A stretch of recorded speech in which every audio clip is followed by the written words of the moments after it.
kuya, di ka nakapagdis na yung kapaligiran. Kalalabas lang po Maglilinis na yan. agad kuya. Kalalabas lang po. Magandang hapon. Ito yung mga anak mo kuya. Ito po yung anak ko na balik-balik po sa hospital. Ay, yan Kalalabas po yung anak na ano. Ilang taong ka na kuya? 33 po. 33 years old. Yan, magandang hapon po sa ating lahat. Ngayon po, andito po tayo kay Kuya Narciso Verganya po. Narciso Bergonio. Ayan po. Kuya, ano naman po yung ilalapit niyo po sa amin para po sa mga viewers po natin, sa mga sponsor na matulungan din po kayo. Inihiling ko lang po ang nilalapit ko po yung magkaroon po ng sarili. Pang financial po, tapos pambili po ng gamot ng anak ko. Kasi po nagme-maintenance po siya. Opo, nagme-maintenance po Opo. siya. Ilang taon na po siya, kuya? 11 years old po. At ano pong sakit niya, kuya? Thalassemia po, bato sa abdo, sakit sa puso. Tapos maga po yung spleen. Nasa kanya na lahat. Nasa kanya lang lahat Napakarami ang pong niya. sakit ng anak ko. Saan hospital mo, kuya, dinadala Sa siya? PJG po. Sa Tapos PJG. babalik po kami ng po nitong susunod po na buwan. Follow-up check-up po niya. Tapos nasalinan po siya nung bago po kami lumabas, nasalinan naman po siya ng 3 bags po na dugo. Ayan. Talaga. Ilang taon siya, kuya? 11 po. 11 years old. So, hindi siya nakakapag-aral sa ngayon dahil nga sa kanyang karamdaman. Ito po, anak niyo rin. Bunso ko po. Ayan po yung bunso niya. Asan po yung asawa niyo, kuya? Ngayon po, wala na po eh. Naghiwalay na po kami. Iniwanan Bakit po? kami Sa ng- anong dahilan? Sa sa lalaki po. Oh my God. Eh, mas pinili niya pa kung sumama po doon kaysa po doon alagaan po yung anak ko sa ospital. Doon pa po nagloko sa ospital ma'am eh. So, ibig mong sabihin, kuya, nakakalungkot naman to. Ano, Ibig mong sabihin, binabantayan yung anak mo na andun siya nakikipag-chat, nakikipagtawagan sa boyfriend niya. Pagtagpo po.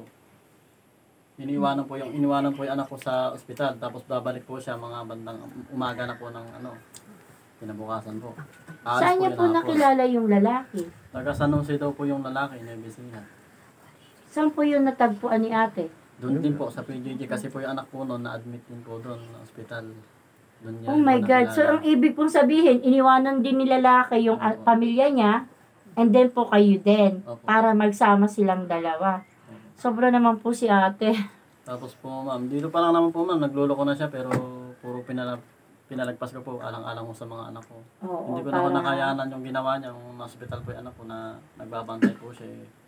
Tapos ang masakit pa po, yung pera kong binibigay sa kanya, nahingi ko pa naman ng tulong sa munisipyo, ginamit pa po sa lalaki niya, imbis na pambili po ng gamot ng anak ko. Ano ba yan? Sobra naman po yung ginawa sa inyo. Sobrang nga po ma'am, ngayon po ako na lang ako nag-aaral sa anak ko. Paano po naman kuya yung yung sa pang-araw-araw nyo na pagkain nyo? Yan nga po ma'am, yung naibigay po sa akin tulong po ng DSWD, na unti-unti na rin po namin mag-ama dahil yung admit po yung anak ko. May panggastos po namin sa ospital. Ngayon nga po, wala po akong kapera-pera. Kailangan po ko ng pambili po ng gamot. Dahil lang isang tablet po ng gamot po niya, 58. Isang tablet pa lang po yun. Maintenance niya po yun. Yun po yung pinaka-maintenance niya. Opo. Bali, 4 po yun na maintenance po niya. 4 na tablet. Everyday po, 4 na tablet yung Opo. iniinom niya o ilang gamot po yung tableta yung iniinom niya sa isang araw. Bali, ano po yun? 5. Ito yung ano.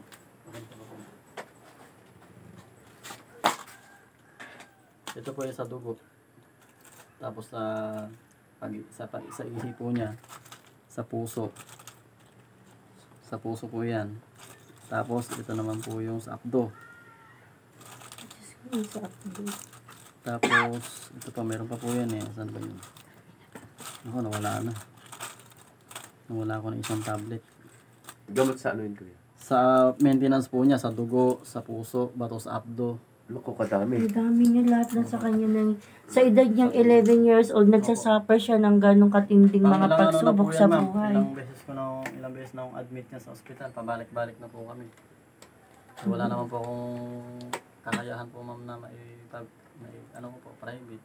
Kaya po sa PJJ ko po naidadala. Yung family mo, yung kapatid mo, yung nanay mo. Ma'am, wala rin naman po silang kakayahan ma'am. Tapos yung trabaho po ng kapatid ko, contraction lang din po. may sakit Pero din po sa yung- pang-araw-araw nyo, natutulungan din ba kayo? Hindi po ma'am.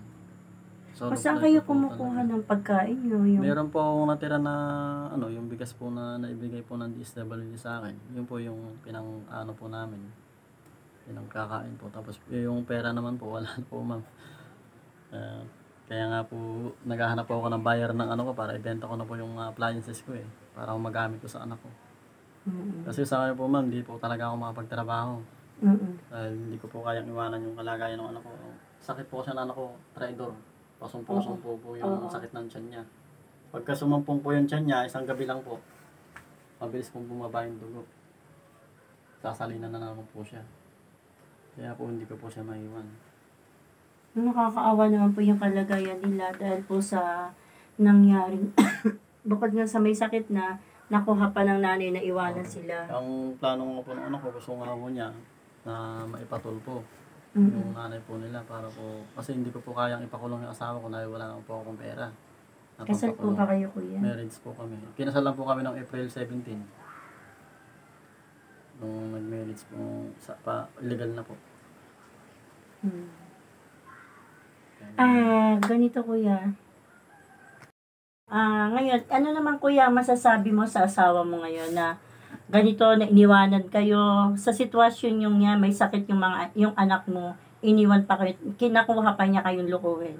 Ang sa akin lang po, kung nasaan man siya ako ngayon, sana maging masaya siya at hindi siya makonsensya sa ginawa niya sa anak ko. Nakasalukuyan nung nasa ospital yung anak ko pinabayaan niya, iniwanan. Ang sa akin na lang, sana makonsensya siya. At yung ginawa niya sa anak ko, hindi ako titigil hanggat hindi ko siya nakikita at may pakulong. Yun lang po ang ko. Tsaka humihingi rin po ako ng tulong sa mga kung sino man nung makapanood ng na to. Para ko sa anak ko na may sakit. Sana ho matulungan niyo po kami na may paggamot ko po yung anak ko ng maayos pa. At humihingi rin po ako ng na makaano po ng gamot na maintenance po ng anak ko. Kasi wala naman po akong trabaho. Hindi ko po kayang iwanan yung anak ko dahil ako na lang po nag-aalaga. Ayan. Ikaw naman, bebe, ano naman masasabi mo sa mama mo? Harap pa rito sa amin. Dito anak, sa Harap ka, harap. huwag ka mahihiya. Sa camera. Sige, Sige na. tutulungan tayo ng ng mga Salita ka. tao para sa pagkain niyo, sa pambiling gamot ni ate. Sige. Salita na ikaw. Mahihiyain ko. Ikaw ate, ano masasabi mo sa Salita mama ka mo? na anak. Live yan. Sige na. Ano masasabi mo sa kanya? Nagagalit ka ba sa kanya sa ginawa niya sa inyo ni Papa na iniwanan kayo? Na sa kalagayan mo niya, nakuha niya pang iwanan kayo, tumakas sa responsibilidad ng bilang isang nanay? Nagagalit po. Bakit? Dahil po sa ginawa niya po na iniwanan niya po ako nandun sa loob ng ospital. At ano naman masasabi mo kay Papa? Naawa po ako kay Papa kasi po siya po lang yung nagtatrabaho dito sa bahay. Tapos wala na rin pong pambili ng gamot. Tapos siya lang po yung nag-aalaga sa amin ng kapatid ko. Ikaw, Pepe, ano masasabi mo kay Papa? Love mo si Papa? Love mo si Papa, Pepe? Salita ka. Salita ka na. Love mo ba si Papa? Ano masasabi mo kay Papa kung ayaw mo kay Mama? Ano masasabi mo kay Papa? Ay, ayaw mo magsalita. Nahihiya siguro si baby. Mahihiyain ko. Yan nga. Sa mga viewers po, sana po, sa mga sponsor po na matulungan po natin si baby na mapagamot po at yung sa kanyang pong mga pangangailangan dahil po sa mga nangyari po sa kanilang pamilya, talagang sa kalagayan po ng anak niya na nakuha pa pong iwanan ng kanilang ina. Ikaw, bebe, ano masasabi mo sa ating mga sponsor at sa ating mga manunood? Humingi ka, anak na po. Hindi ka lang tulong. Sa pumuli. Sana po matulungan po natin si baby na masuportahan po ng maintenance niya kasi po napakarami po talaga niyang sakit na talagang sa murang edad niya po na talaga nagsasuffer na po siya ng gano'n na halos hindi ko rin po nga akalain na sa murang edad niya, 11 years old, na meron po siyang mga sakit sa puso, sakit sa abdo, at ano pa yun kaya? Sa dugo. Sa dugo daw Thalassemia. po. Ayan. Sana po matulungan natin at katulad nga po sa mga nangyari sa kanilang buhay, sa kanilang pamilya na iniwanan pa po sila na kanilang nanay na sumama po sa iba. Ate, sana po makonsensya ka naman sa ginawa mo sa pamilya mo. May kapatid ka rin na babae. Sana hindi rin mangyari sa mga pamilya mo kasi tingnan mo, titigan mo na lang yung mga anak mo kung gaano kaawa-awa yung iniwanan mong pamilya dito. Ayan. Na nasa lupa ng hospital na iniwanan mo. Ako talaga halos hindi ko talaga hindi ako mapaniwala sa mga nangyari kay kuya na talagang nabigla ako kay kuya nung kanya-kwento niya, nung ini-interview po namin siya kanina. Talagang nakakaawa po kung tutuusin yung mga bata. Ayan. Buti nga kuya, dalawa lang yung anak niya at wala pa kayong maliit. Kasi kung meron pa kayong maliit, mas terrible pa yung naging buhay mo. Ayan. Ayan po, sana po matulungan po natin sa mga viewers, sa sponsor po. Sana po matulungan natin si Bebe na talagang deserve po talaga nilang matulungan. Ayan. Ikaw, Bebe, galit ka kay mama? Love mo si papa? Ayan. Love mo si papa, ha? Ikaw din, ha? O, huwag kayong mag-aaway, ano?